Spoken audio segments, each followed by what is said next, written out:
If you didn't know, for a while now there has been this discussion, this conversation, this sort of debate over Steam's cut that they get from the games that they sell. You know, the commission that they take from the games. You know, obviously the publishers and developers behind these games, yeah, they don't get 100% of the cut. Some of it does go to the platform that it's on. This is the case on the Steam store, but this is basically the case for pretty much every online retailer. The Microsoft Store, PlayStation Store, Nintendo Store, Epic Games, GOG, pretty much all of those are obviously going to take a commission. But it's been claimed by some individuals that Steam takes too high of a commission to the point where they actually wanted to involve a lawsuit. Now, the first lawsuit of this kind began 3 years ago in 2021 by a studio called Wolfire Games. They are the developer of a game called Overgrowth, and they accused Steam of taking too big of a cut. Overall, in my opinion, they were kind of alleging that Steam was acting as a sort of monopoly, that they were basically taking their dominant PC platform and they were therefore taking way too high of a cut. So they started this lawsuit. Now, that lawsuit actually got dismissed, but then they refiled the lawsuit a year later in 2022, and this actually brought along another game studio that was filing a similar suit. This is Catt Studios. All I can find on their website is that they are behind a game called Djinni and Thaco. I can't find any other games they are behind, and I don't even know if that game is out right now. It looks like it was up a few years ago on Steam, but I can't see that it's still up right now. So the whole argument was that Valve was taking too big of a cut. Now, this cut specifically is 30%. Although it looks like this is the initial cut, it looks like it actually drops to a 20% commission as sales increase. So that was that. That was 2 years ago.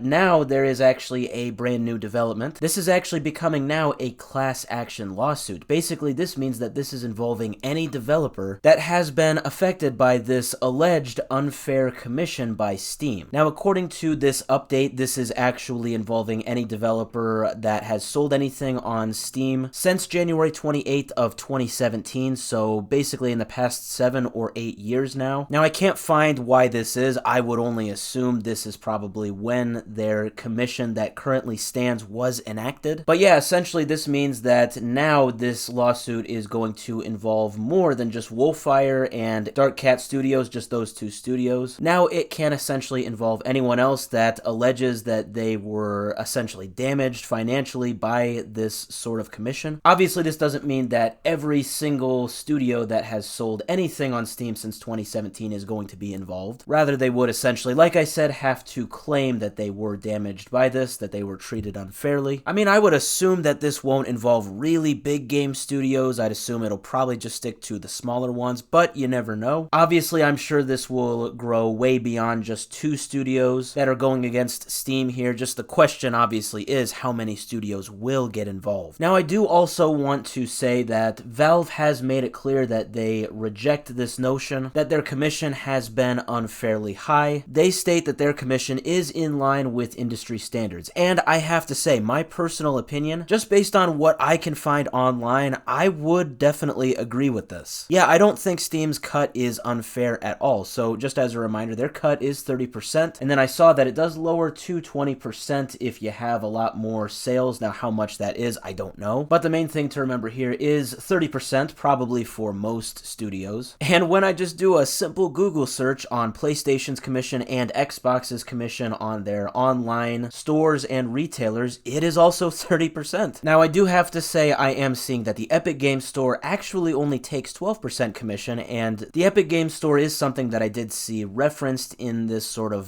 update to this lawsuit. So, I mean, maybe they're not comparing this to the 2 big online retailers, Xbox and PlayStation. Maybe they're comparing this to more of a PC comparison. But I also want to throw out there, I am seeing that GOG takes a 30% commission. I don't see that they have a lawsuit going on, so yeah, I mean, overall, I think it is definitely unfair to just pin this on Steam. Obviously, GOG, Xbox, and PlayStation does this as well. I don't know as much with Nintendo. People are saying 30%, but it looks like it's not actually confirmed. But yeah, essentially, I mean, they're just really comparing this, I think, to the Epic Games Store. I don't know how Epic ends up with such a low commission. I'd assume Steam will probably argue something along the lines of, you know, maybe Epic has some sort of a unique circumstance they are in where they can manage to get by with such a very low commission, and that they'll probably compare themselves to, like I said, Xbox, PlayStation, GOG. I mean, I'm no lawyer. I mean, believe it or not, I'm not wearing a suit and tie. Right now, I don't have a briefcase in my hands. But I do know that from what I can see, it looks like Steam is really being targeted here when you could apply this same thing to a lot of other game retailers. So I feel bad for Steam here. And yeah, now it is a class action lawsuit, so now it can involve a lot more developers. We will now have to just wait and see how many developers and publishers and overall studios this will involve.